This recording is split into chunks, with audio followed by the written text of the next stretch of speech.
Bismillah, alhamdulillah, vassalatu vassalamu ala rasulillah. Dar haqiqat mo'min musulmonlarni o'tgan asrni oxirlaridan boshlab bir savol biroz qiynab turgan savollardan biri haqida so'raldi. U ham bo'lsa ayol kishining avtomobil, mashina boshqarishi masalasi. Bunda ilk mashinalar chiqib, insonlar undan foydalanishni boshlaganda mo'min musulmonlarga ham bu ne'matni Alloh taolo muvaffaq qilib ularga ham yetib kelganida ulamolar ayollarning mashina haydashini mutlaq harom deb fatvolar chiqarishgan. Jumladan Saudiyadagi o'sha eng mashhur fatvo beradigan Jiddadagi fatvo akademiyasi ham boshidagi ilk bundan 40 yil, 50 yil oldingi fatvolarida buni mutlaqo ayol kishiga harom deb fatvo berishgan. Keyinroq bu masalada ulamolarning ya'ni bu borada qarashlarini boshqatdan ko'rib chiqishlari kerak bo'ldi. Dar haqiqat buni qayta ko'rib chiqib, ko'pchilik ulamolar bu boradagi fatvolarini yangilashdi desak ham bo'laveradi. Demak, bugungi kun e'tibori bilan zarurat bo'lsa, ayol kishi shariatimiz belgilab bergan shartlar asosida mashinani boshqarishi, haydashi mumkin bo'ladi. Chunki fiqhiy qoida bor.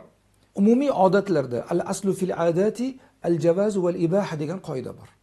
Umumiy odatlar bor. Odamlarning odatida, odamlarning urfida bir ish bor.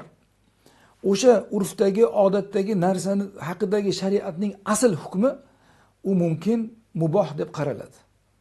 Qachonki shar'iy bir dalil, shariatdagi bir nas o'sha odat yo urfni mumkin emas, joiz emas ligiga dalil bo'lib kelsa, keyin o'sha urf yo odatni demak bekor qilish, yo'qqa chiqarish, to'xtatish, man qilish yuzaga keladi. Shu e'tibordan demak ayollar ham ana shu e'tibordan odatda ular mashina minishligi ruxsatligi shundan kelib chiqadi. Ikkinchisi payg'ambar alayhisolatu vassalomning mashhur hadislari bor.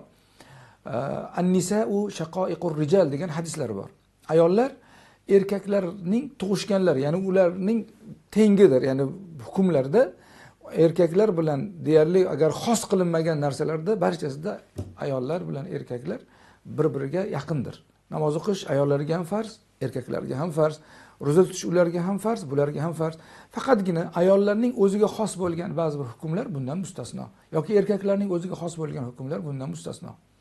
Shundan e'tiboran ulamolarning ko'pchiligi hozirgi davrda ayollarning mashina haydashini shar'an moneyligi yo'q deyishgan. Bunga yana bir qancha dalillar keltirilgan. Shulardan biri Adi ibn Hatimga payg'ambar sallallohu alayhi vasallamning mashhur hadislari bor. Hali Adi ibn Hatimni o'ziga Rasululloh alayhi salatu vasallam xitob qilib aytganlarki, agar sen hayoting uzun bo'lib, ya'ni uzoqroq umr ko'rsang, bir safarga chiqqan ayol Hira degan shahardan, demak Hiradan to Makkaga kelguncha bo'lgan oraliq juda ham qaroqchilar ko'p, hamma tomonlama qiyinchilik yo'li bo'lganligidan payg'ambar alayhisalom aynan shuni gapirdilar. Hiradan to yo'lga chiqib Ka'baga kelib Ka'bani tavof qilib ketadi. Bu yerda o'sha birov ulovning ustiga minib safar qilishligini nazarda tutilgan. U Alloh taolodan boshqasidan qo'rqmaydi degan hadislardan ulamolar demak ayollarning minishligini, ulov minishligi ruxsatligini mana shu kabi hadislardan olishgan. Xulosa qilib aytadigan bo'lsak, bu borada Azhar ulamolaridan ba'zilar ruxsat berishgan. Masalan, Azhar ulamolaridan ko'zga ko'ringanlardan Abdul Fattah Ashur mutlaq ruxsat deganlar, ya'ni ayollarni mashina haydashi shariat belgilagan shartlar asosida nomahram bilan birga yurmasligi, keng kiyinishi, o'ziga kiyingan kiyimi bilan tashqaridagilarni o'ziga jalb qilmaydigan bo'lishi, mashinasida nomahram erkaklar bilan yolg'iz qolmasligi kabi shartlarni qo'yib, ular ham ruxsat berganlar. Shu bilan birgalikda bu borada hozir bir narsaga e'tibor qilishimiz kerak. Ayollar mashina haydamaydigan joylarda ayollarni endi mashina haydash kerak ekan degan da'vat qilib, ularga bu narsani o'qitirish ham kerak emas. Qayerdadir shu narsani shariat shartlari asosida ayollarimiz minib yurgan bo'lsa, ularga monelik yo'q.